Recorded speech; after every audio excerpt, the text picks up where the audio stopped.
يا ذاكر الأصحاب كن متأدبا واعرف عظيم منازل الأصحاب. هم صفوة رفعوا بصحبة أحمد وبذاك قد خصوا من الوهاب. يا ذاكر الأصحاب كن متأدبا واعرف عظيم منازل الأصحاب. هم صفوة رفعوا بصحبة أحمد وبذاك قد خصوا من الوهاب. هم ناصروا المختار في تبليغه فجزاهم الرحمن خير ثواب. ما بال أهل الغي طال لسانهم وتجرؤوا ورموهم بسباب. سبوا خيار الخلق من لهم العلا ولهم مقام في ذرى الأحساب. من قبل صرح أعوج عن حقده في سب شيخ متق أواب. يا ثاني الاثنين في الغار الذي شهدت له آيات خير كتاب.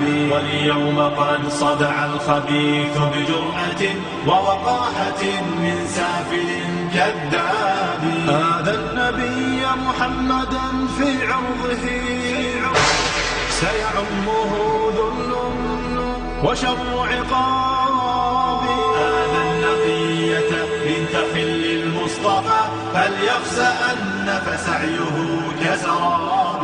هاتيك أم المؤمنين وفضلها يروى لنا في سورة الأحزاب. يا أم إني قد كتبت مدافعا والدمع مني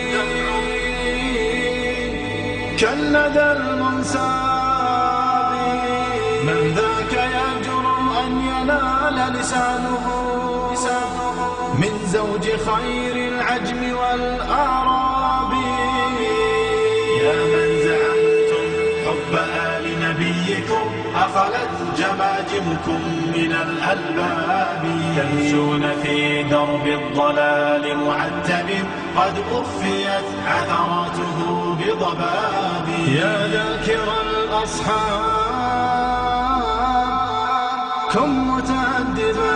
يا ذاكر الأصحاب كن متأدبا واعرف عظيم منازل الأصحاب.